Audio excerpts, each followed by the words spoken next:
Bonsoir et merci de nous rejoindre sur nos réseaux sociaux, en radio et en télévision pour une série de 4 débats que nous allons vous proposer dans le cadre du second tour de l'élection législative. 4 débats pour les 4 circonscriptions. Et ce soir, eh bien, nous commencerons avec la première circonscription qui va s'opposer 2 Abimiens.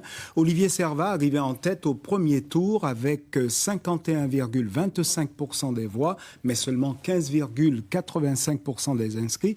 Et Chantal Lérus, arrivée seconde au premier tour avec 12,76% des voix et donc 3,95% des inscrits. Madame, monsieur, bonsoir. Bonsoir.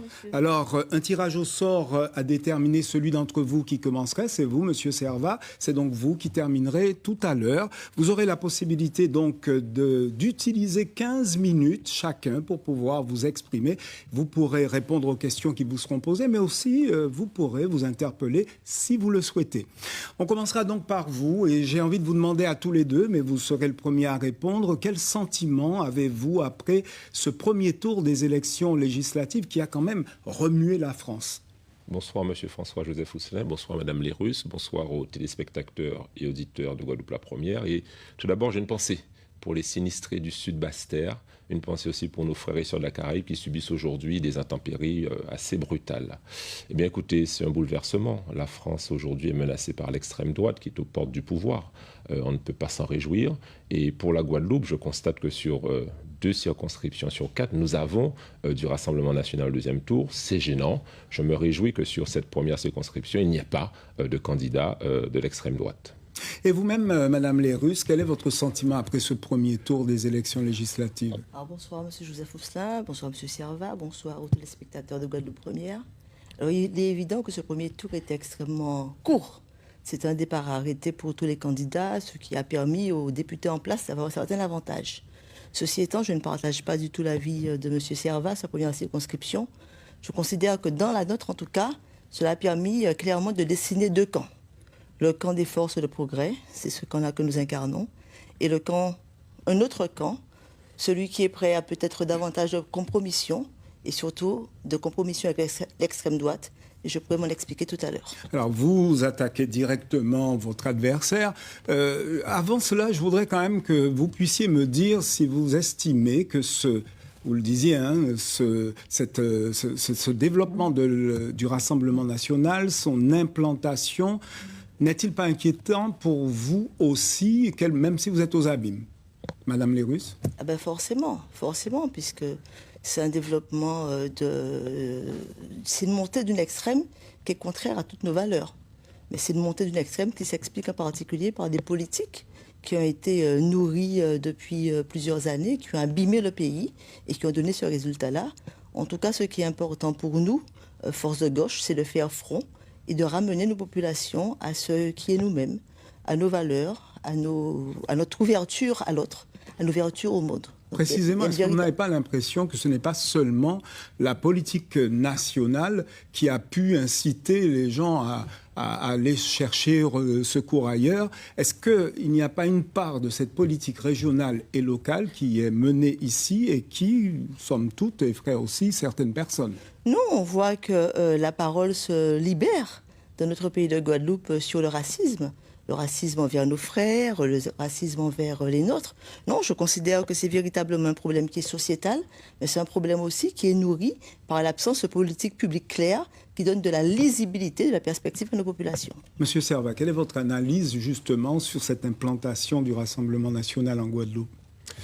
Alors, tout d'abord, je voudrais dire à Madame Lérus que je suis d'ascendance africaine. Je suis noir. En aucun cas, je ne pourrais partager des thèses extrémistes, racistes, xénophobes. On fait de la politique, on n'est pas obligé de sombrer dans ce type d'arguties qui ne correspondent pas à la réalité. Vous le savez bien.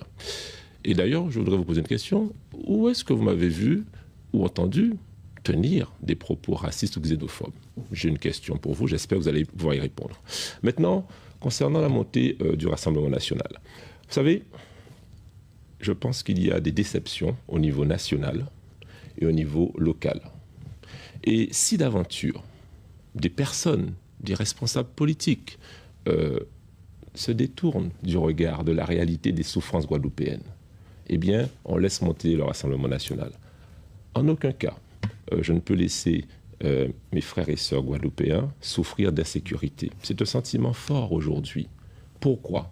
Mais parce qu'il y a des bateaux qui arrivent de la Caraïbe avec des armes, avec des personnes clandestines et avec de la drogue. On doit régler ce problème. Vous avez l'impression que cette insécurité, cette drogue, tout cela, certes, elle vient par la mer, mais ne concerne que des étrangers. Mais forcément, elle vient d'où? Elle vient de pays qui ne sont pas français, d'accord? Avec à l'intérieur. Pourquoi? Les États-Unis ont un libre échange des armes. Et donc, il y a un déversement via les îles de la Caraïbe. Tout le monde le sait, je veux dire, c'est pas une inconnue. Il ne faut pas se boucher le nez en disant « Ah ben non, ce sont des principes, etc. » Non, pas du tout. Moi, vous savez, je ne suis pas en télétravail politique. Je suis au plus près de la population et je n'applique pas des gestes barrières politiques. Je suis au plus près de la population. Et donc, quand je vais à la rue Frébeau, quand je vais aux Abîmes, quand je vais à Marie-Galante, il y a une souffrance qui doit s'exprimer. On doit y apporter des réponses parce que sinon, c'est le Rassemblement national qui va apporter ces réponses-là. Et ces réponses, vos réponses à vous, quelles sont-elles? Alors, il y en a beaucoup. Alors, tout d'abord, j'ai demandé à ce qu'il y ait un préfet à l'insécurité. Il est en Guadeloupe, il commence à travailler. Je veux, comme en Martinique, qu'il y ait des radars pour pouvoir identifier les allées et venues, parce qu'on sait, les allées et venues via Marie-Galante, via Trois-Rivières, via Capesterre, de ces personnes-là, et on doit donner des moyens aux policiers, aux forces de l'ordre, d'interpeller ces personnes, parce qu'il y a beaucoup de cette délinquance qui vient malheureusement d'ailleurs. Ce n'est pas être raciste, Madame Lerust, de dire ça, c'est la réalité. Ensuite, vous m'avez posé d'autres questions, il y a d'autres solutions. Je vous en prie. J'ai porté sur la loi immigration un certain nombre de sujets très clairs. Et donc je reprends ma question, Madame Lerus, en quoi on m'avait entendu dire que je suis raciste ou xénophobe?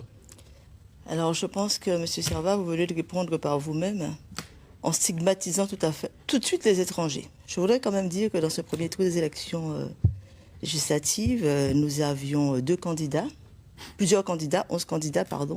dont un candidat du Rassemblement national qui lui-même a dit sur une télévision concurrente qu'il partageait avec M. Servat un certain nombre d'idées.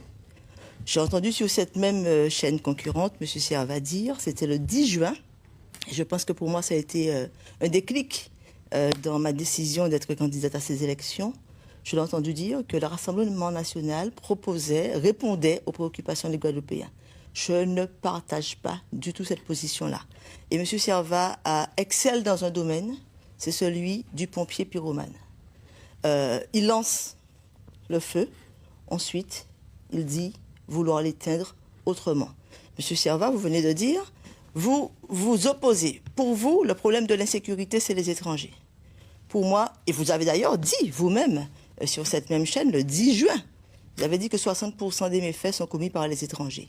Tenir un tel discours dans un contexte où le Rassemblement national, où l'extrême droite, où le rejet de l'autre, où la xénophobie prend du pas, je trouve que c'est dangereux.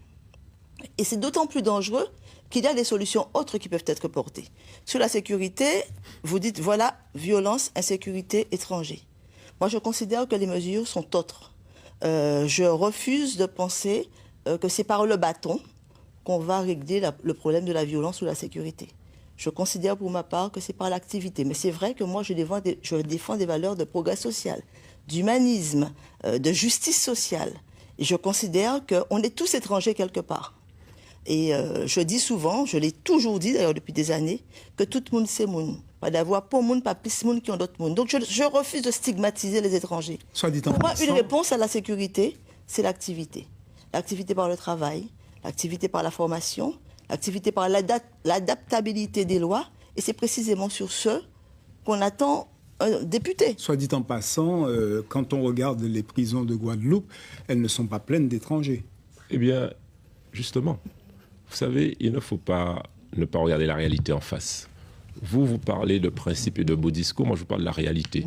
Les chiffres du ministère de l'Intérieur disent que 60% des méfaits de délinquance sont commis par des étrangers. Qu'est-ce que j'y peux? Moi, je traduis une réalité. Et la réalité, c'est de dire que c'est le programme du Rassemblement national qui répond aux préoccupations des Guadeloupéens? Je n'entends pas que vous soyez mon ventriloque et j'entends exprimer moi-même mes idées, si vous voulez bien. D'accord, mais les Guadeloupéens pourront réécouter la bande. Eh bien, ce que j'ai dit, c'est que le Rassemblement national répond à une partie des problématiques des Guadeloupéens. Très clairement, sur la préférence nationale, il faut qu'on se pose la question. Quand on a sur les logements sociaux des Guadeloupéens qui ont du mal à trouver un logement, il faut qu'on se pose cette question-là. Quand on a une délinquance qui, malheureusement, c'est un fait, vient beaucoup des étrangers, il faut qu'on se pose la question et on ne va pas juste se draper de grands principes et ne pas répondre aux problématiques des Guadeloupéens. C'est la meilleure façon, je crois, Madame Lérus, de faire monter le Rassemblement national. Et justement, je suis content que dans cette première circonscription, si la personne du Rassemblement national parle pour moi, je le laisse. Si vous voulez parler pour moi, donc juste on voit bien que deux camps se dessinent. Écoutez, bien, il n'y a pas de deux camps. Enfin, en tout cas, je ne sais pas quel est votre camp, puisqu'il n'est pas clair. En tout cas, le mien, celui des Guadeloupéens. Non, mais Monsieur Servat, vous êtes dans une circonscription comme celle qui regroupe Morne-à-l'Eau, Pointe-à-Pitre et Marie-Galante. Alors, si on... Abîme. Et les Abîmes, pardon. Vous êtes tellement présent. Mais si on se met à regarder les étrangers en situation irrégulière, etc., vous aurez du mal à trouver du monde pour travailler sur la canne à Marie-Galante. Exactement. Et c'est pour cela, justement, que j'ai participé à l'élaboration de cette loi immigration. Peut-être Mme Lérus ne l'a pas lu encore. Alors, de quoi s'agit-il? Je sais que vous avez voté pour. Heureusement qu'il y a le Conseil constitutionnel. Ah ben justement, j'ai voté pour pourquoi?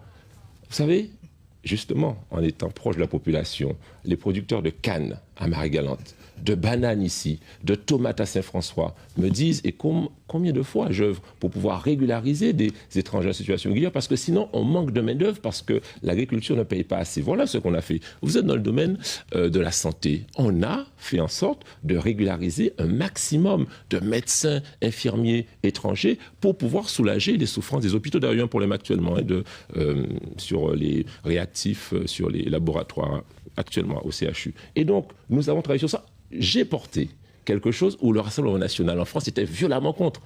Interdiction d'avoir des mineurs de moins de 18 ans dans des centres de rétention. Et pour les Outre-mer, j'ai porté ce titre Outre-mer et je peux vous dire que nous avons fait en sorte, par exemple, d'avoir non pas chaque année une autorisation de titre de séjour des étrangers en situation régulière, mais tous les 3 ans. Donc, vous voyez, on a œuvré justement pour répondre à cette problématique très inquiétante sur la main-d'œuvre. Alors, vous voyez, deux camps se dessinent très clairement. Alors, précisément, parce que vous êtes censés tous les deux faire partie de la gauche. Mais visiblement, il y a des tas de choses qui vous séparent. Alors, de quelle gauche faites-vous partie? Deux camps se dessinent très clairement. Le camp d'un député complètement instable et qui aujourd'hui se rapproche du Front National. D'ailleurs, le problème des réactifs du CHU, je ne pense pas que ça relève du travail d'un parlementaire. Enfin, du vôtre, oui, par contre. Ah ben oui, mais je l'assume, monsieur. Je l'assume. Actuellement, hein. Aujourd'hui. Mais je l'assume. Et là, on peut l'être réglé. Par contre, vous n'avez rien fait, vous, pour attirer davantage de médecins pour Marie-Galante. Mais si, ça, justement, on a voté la loi immigration ça, c'est un autre sujet. Pour en avoir plus. Ça, c'est un autre sujet. Donc, on a clairement deux camps. Le camp que je considère de la stabilité. Moi, je suis quelqu'un de gauche. Quand j'ai commencé, alors je suis membre fondateur d'un mouvement aux Abîmes qui s'appelle La Frappe, qu'on a créé à 24 ans avec Éric Jalton. Au-delà de tous les partis, mais avec une sensibilité clairement affichée de gauche. Élue conseillère générale, j'étais à la gauche alternative. J'ai toujours été à gauche. On a vraiment deux camps. J'ai toujours défendu des valeurs de progrès social, de justice sociale, d'humanisme, d'amour, et même d'amour de l'autre. Et quand je dis amour de l'autre, je ne stigmatise pas l'étranger. Parce que, je le répète, on est tous étrangers quelque part. Et donc, nous avons un autre camp. On a un autre camp, on a en face de nous un autre camp dont la versatilité n'est plus approuvée. Et on voit là vraiment M. Servat exceller comme pompier pyromane.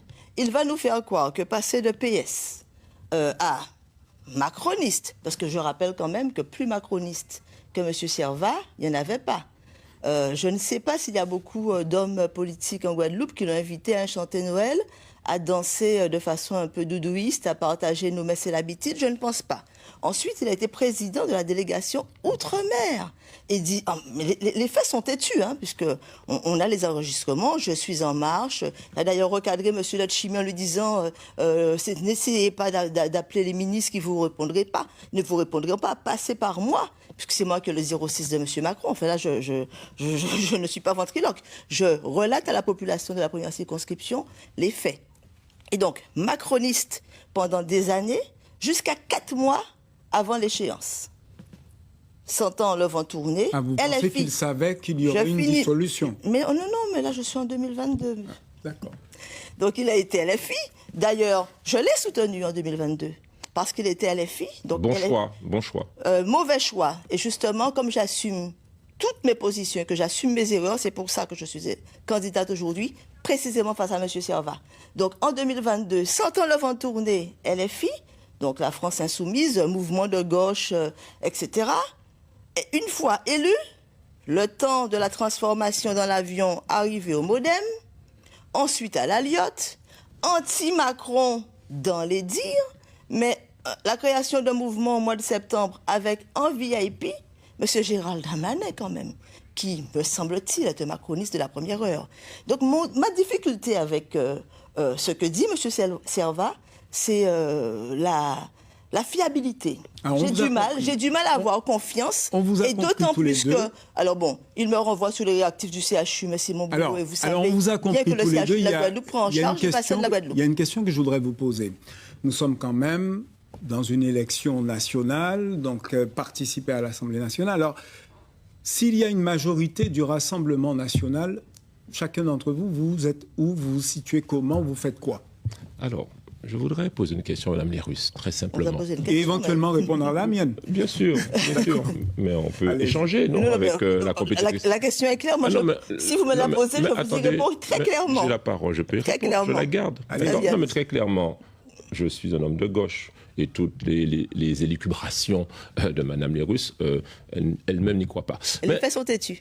Mais j'ai une question pour vous, Mme Lérus. Donc, vous m'avez expliqué qu'en 2017, j'étais macroniste. Mais à macroniste et demi, pourquoi, en 2022, alors même qu'Emmanuel Macron nous avait fait un paquet de misère, parce qu'on peut se tromper sur quelqu'un, c'est ce que j'ai fait en 2017, mais j'ai constaté les dégâts. Mais vous aviez déjà le recul en 2022 et vous avez parrainé Emmanuel Macron en 2022. Pourquoi? Et je l'assume, encore une fois. Encore une fois, pompier pyromane. Mais j'assume tout ce que je fais. C'est inquiétant. Vous êtes une macroniste.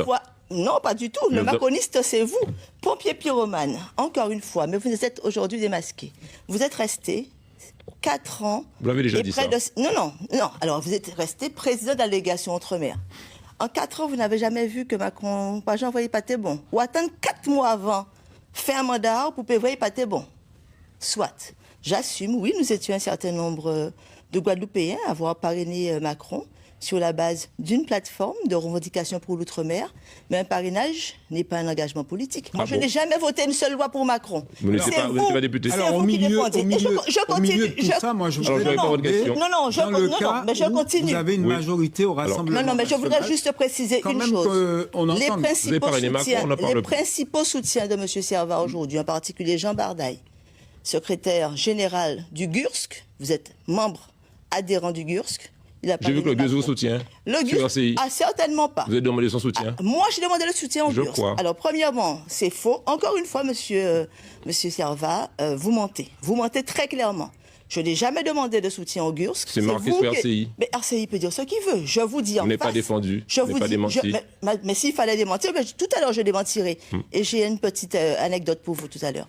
Ce que je voudrais vous dire, c'est que je ne suis pas au GURSC, c'est vous qui êtes au GURSC. Ça, c'est la première chose.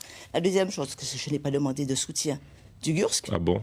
Bien évidemment que non. Je suis soutenu dans cette élection par la majorité municipale de la ville des Abîmes, et je m'en réjouis, par la frappe. Je suis soutenu par la France Insoumise, donc constante depuis 2022, moi. Je suis soutenu par le Parti socialiste de la Guadeloupe. Et donc, je vous remettrai tout à l'heure le communiqué de la France Insoumise et des Insoumis de Guadeloupe précisant le soutien. Donc, encore une fois, pompier pyromane. Je peux avoir la réponse à ma question qui consiste à vous demander si vous avez une majorité du Rassemblement national, que faites-vous? Où siégez-vous? Qui soutenez-vous? Et comment tout ce que vous avez dit à vos électeurs pendant cette campagne, vous pourrez le réaliser? Très bien. Vous mentez aussi. Alors pourquoi? Parce que vous n'avez pas le soutien de la France Insoumise. J'ai échangé avec Olivier Nicolas, qui m'a dit que vous attribuez des soutiens qui n'existent pas. J'ai échangé. Attendez. J'ai échangé. Voilà. Et souffrez de m'écouter. Bien sûr que je vous écoute. J'ai échangé avec Mathilde Panot et Jean-Luc Mélenchon, que je connais très bien. Ils m'ont dit qu'ils n'ont pas donné de soutien à votre candidature. Alors, arrêtez de mentir. Maintenant, où est-ce que je vais siéger ? Le communiqué est clair. Je vais siéger au groupe LIOT, Liberté, Indépendant, Outre-mer, Territoire. Pourquoi ? Depuis 250 ans, et c'est une fierté pour moi, nous avons pu créer un groupe Outre-mer à l'Assemblée nationale. Alors, ça n'était jamais arrivé, certains vont dans des groupes nationaux, etc. Nous, on a pesé dans le débat. Et j'étais hier avec Charles de Courson au téléphone, on a compté, on a au moins 17 députés. Donc, on va pouvoir créer ce groupe LIOT à l'Assemblée nationale pour continuer à peser dans le débat national. Et si d'aventure, je réponds à votre prochaine question, on ne peut pas créer le groupe LIOT, eh bien je vais siéger dans le Front populaire, là où je me reconnais des valeurs de gauche, des valeurs d'engagement, de solidarité et d'humanisme. Et vous, Madame Léon ? J'inviterai juste les électeurs de la première circonscription, mais ils trouveront très facilement la bande, à regarder la réaction de M. Serva le soir des élections, en disant qui nous habitait là encore, Front. Il ne se rappelait pas du nom du Front populaire. Le nouveau Front populaire, ça s'appelle. En tout cas, je tiendrai à votre disposition le communiqué que nous avons reçu des Insoumis de Guadeloupe avec le logo du Front populaire. Et bien évidemment, je siégerai à gauche. Parce que comme je l'ai dit, je n'ai jamais servi de variable d'ajustement, ni un groupe, ni une majorité. Je ne suis pas non plus, moi, attirée par les majorités, puisque j'ai connu un véritable travail d'opposition. S'il faut être celui qui fera la majorité d'un groupe d'extrême pour avoir un ministère d'un quelconque gouvernement d'extrême droite, ça sera sans compter sur Chantal Desrusses. Alors, vous avez beaucoup discuté, vous avez beaucoup parlé, vous avez utilisé vos temps de parole tels que vous l'avez souhaité. Je voudrais quand même que, en quelques mots, vous puissiez dire aux Guadeloupéens qui vont éventuellement vous choisir, de quelle manière vous-même, vous allez vous positionner sur un thème comme le pouvoir d'achat, qui tient à cœur à beaucoup. Bien sûr. C'est déjà la conclusion ou pas ? Pas encore, dans un petit instant. D'accord. Alors, concernant le pouvoir d'achat, on a un vrai problème sur les billets d'avion. Monsieur François-Joseph Fousselet, Madame les Russes, les téléspectateurs. Pourquoi ? Yoka nous. Aujourd'hui, je prétends qu'il y a 3 personnes, 3 entités qui nous couillonnent. Tout d'abord, l'État sur le coût des billets d'avion. Comment expliquez-vous que vous avez un Pointe-à-Pitre, New York, 99 €? 4500 km. Mais ça, on le sait. Attendez, laissez-moi terminer. Par exemple, en tant que parlementaire, je termine. Justement, je vous demande. Non, mais j'ai pas fini. Pour aller plus loin. J'ai pas fini mon argumentation. Est-ce qu'en tant que parlementaire, vous avez dit ça de nombreuses fois, mais est-ce qu'en tant que parlementaire, vous avez fait justement ne serait-ce qu'une proposition de loi sur cette question ? Vous auriez dû avoir la réponse si vous suiviez mes travaux. Premièrement. Allez-y. Oui, parce que j'ai fait passer une loi sur la continuité territoriale et il y avait ce sujet-là. Donc, vous m'avez interrompu, je reprends et vous me prenez du temps de parole, je le regrette. Donc, concernant le prix des billets d'avion, c'est une anomalie grave. Et je le répète, 99 €, c'est Paris-New York. Alors que Paris-Pointe-à-Pitre, c'est 10 fois plus. Pourquoi ? Parce qu'il y a des compagnies telles que Air France, Air Caraïbes et Corsair qui s'entendent. Alors que sur Paris-New York, il y a un paquet de compagnies et là, il y a une vraie concurrence. 2, l'État, aujourd'hui, prend une taxe ferroviaire sur l'aérien. Ça veut dire que vous, moi, Madame les Russes, tout le monde, lorsque nous voyageons, on paye une taxe ferroviaire. Or, pas ni train en Guadeloupe. Et 3e problématique, les approvisionneurs en carburant. La Sahara, aujourd'hui, elle va jusqu'en mer du Nord, c'est-à-dire quasiment en Sibérie, loin, alors que vous avez le Venezuela à côté. Savez-vous combien coûte un prix, un litre de sans-plomb à Saint-Martin et Sainte-Martine ? 1,09 €. Ici, c'est 1,91 € parce qu'il y a des problématiques d'approvisionnement. Donc, en fait, premier engagement que je prends avec la population, demander une commission d'enquête sur la fixation des prix des billets d'avion. Et en dehors du fait que je sois député, je suis aussi expert comptable agrégé d'économie. Ils ne la feront pas à l'envers comme ils le font souvent. Voilà une mesure précise. Alors, et vous-même ? Précisément, je répondrai simplement à M. Serva que sur ces 7 ans de mandature, il a été pendant 5 ans, pratiquement 5 ans, président de la délégation Outre-mer, avec des pouvoirs pour vraiment agir pour l'Outre-mer. On a vu d'autres présidents avant lui agir pour l'Outre-mer. Je vais juste vous prendre quelques mots, parce que l'expression pompier pyromane est vraiment d'actualité. Donc, sous le prix des billets d'avion, puisque les faits sont têtus et bien sûr qu'on suit l'actualité parlementaire, puisque nous sommes les citoyens de cette première circonscription et que nous attendons de notre député véritablement qu'il agisse pour nos populations. Il y a une séance le 8 juin 2023 sur les travaux de renforcement du principe de la continuité territoriale. Et donc un député, David Valence, qui est très impliqué sur les problèmes de mobilité, a demandé au gouvernement un rapport sur l'opportunité de développer la concurrence pour faire baisser le tarif des billets à destination de l'outre-mer. M. Servat a émis un avis défavorable. J'invite les électeurs de la première circonscription à aller vérifier. Est-ce que vous savez ce que c'est qu'un rapport? Ce même jour, le député Ça sert à rien. Ce même jour, notre député a demandé au gouvernement un délai de un rapport sur le respect de ce principe à l'intérieur des territoires ultramarins et entre eux pour garantir la continuité territoriale entre la Guadeloupe et Saint-Martin, par exemple. M. Servat a émis un avis défavorable. Sur la mise en place d'un tarif résident outre-mer, Jean-Hugues Grattenon a proposé un tarif préférentiel pour les ultramarins, similaire à celui qui existe pour la Corse, afin de faciliter les déplacements vers l'Hexagone et au sein de la zone géographique. Monsieur Servat a émis un avis défavorable. Donc, ce que je voudrais simplement dire à la population... Que les rapports ne servent à rien. Ce que je voudrais simplement dire à la population de la première circonscription, c'est que nous avons face à nous un député qui nous ressort depuis des années les mêmes priorités. On voit en tout cas, vous connaissez le principe de la chaise à bascule. C'est une chaise, votre temps est terminé. Elle bascule, elle n'avance pas. Votre temps est terminé. Il est temps de changer de député pour avancer. Votre temps est terminé, vous avez choisi cela pour pouvoir le faire.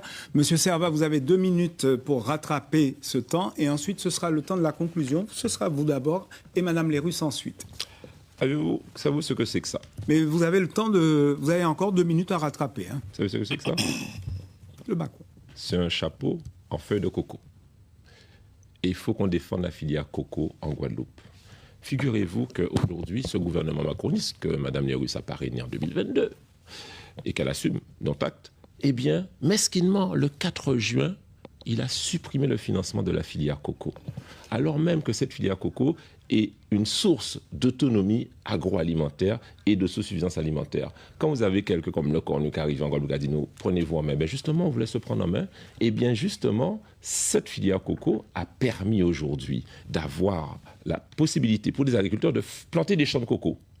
Et ils ont planté des champs de coco, on leur a dit que vous aurez le financement, et là, le 4 juin, ils ont supprimé en disant « Ah, c'est une filière d'aubaine, le coco pèse trop cher, il faut toucher trop l'argent. » Je m'engage, dès mon arrivée la semaine prochaine, si la population le souhaite, à l'Assemblée nationale, de pouvoir faire rétablir les fonds sur la filière coco. Parce que coco, on peut faire de l'eau de coco, de l'huile de coco, des filtres de charbon actif pour la chlordécone. Et j'ai aussi un engagement que je prends envers la population. 40%, vous parliez notamment du coût de la vie chère, pouvoir d'achat. 40% des fonctionnaires à la retraite. Il n'est pas normal que les fonctionnaires à la retraite perdent leurs 40%. Et c'est pour cela que nous avions commencé, ça devait passer le 13 juin, de pouvoir avoir la possibilité d'intégrer les 40% à la retraite pour les cotisations. J'ai rencontré les 25 syndicats, pensions publiques, d'État, hospitalière, territoriale, commune, département, région, intercommunalité. Yo d'accord. Par contre, l'État commence à tousser. C'est le temps de votre conclusion. Et donc, aujourd'hui, pour conclure, Monsieur François-Joseph Fousselin, Madame Lérus, on a besoin de députés expérimentés. Il reste 3 ans. Si on envoie quelques inexpérimentés, on en peut y comprendre, on en peut y faire des 3 amendements, nous n'avons pas de mandat là. Aujourd'hui, il y a des engagements sérieux à prendre. Par exemple, aujourd'hui, sur Marie-Galante, on doit définitivement supprimer les sargasses. La DEAL nous embête avec cette affaire-là. Il faut un enrochement ferme, clair, et c'est vrai que la population marie-galantaise en a besoin, et les maires aussi. Sur, je dirais, le statut de l'entrepreneur ultramarin. Moi, je suis aussi expert comptable. J'emploie du monde. Je dois payer des charges sociales tous les mois. Et ça coûte trop cher. Alors même que nous sommes soumis à aléas climatiques, nous sommes soumis à grève, à sargasses, à violence, etc. On doit pouvoir soulager les entreprises guadeloupéennes. On doit aligner les minima sociaux sur le RSA, sur les personnes en situation de handicap, sur les personnes de l'Hexagone, parce que ça, c'est une injustice. Je vous remercie. Merci, M. Servat. À vous maintenant de terminer, Madame. Je voudrais juste dire à la population de la première circonscription qu'on voit un député en place depuis 7 ans, qui nous sort des Yaka Faucon et qui nous sort les mêmes priorités depuis des années. Ce que je voudrais dire avec Frantz Fanon, c'est que chaque génération, dans une relative opacité, doit découvrir sa mission, l'accomplir ou la trahir. Je vois que M. Servat a décidé de trahir les Guadeloupéens en étant pratiquement presque aujourd'hui à l'extrême droite. Moi, j'ai décidé de l'accomplir avec vous. Et si je suis candidate aujourd'hui dans cette élection législative, c'est tout simplement pour faire entendre une autre voix à l'Assemblée nationale, avec une alternative positive pour toutes les égalités, pour toutes les solidarités, pour l'accès à l'eau, cette loi à l'eau pour laquelle il a voté pour cette loi à l'eau. Je voudrais vraiment que nous ayons un autre député qui défende mieux nos intérêts. En tous les cas, je ne voudrais pas simplement parler, mais je voudrais agir pour l'intérêt de nos populations. Donc faites-nous confiance et votez pour Chantal Leroux. Merci Madame Leroux. Et Georges Germain la semaine prochaine. Voilà, c'est la fin de ce premier débat, un peu sportif entre vous, mais il semble que les Abimiens s'aiment de cette manière-là. Oui. Eh bien, merci de nous avoir suivis. Dans un instant, vous retrouverez Ludivine Guiolet pour le deuxième débat. Il concerne la deuxième circonscription. Je n'aime pas la calomnie. Moi non plus.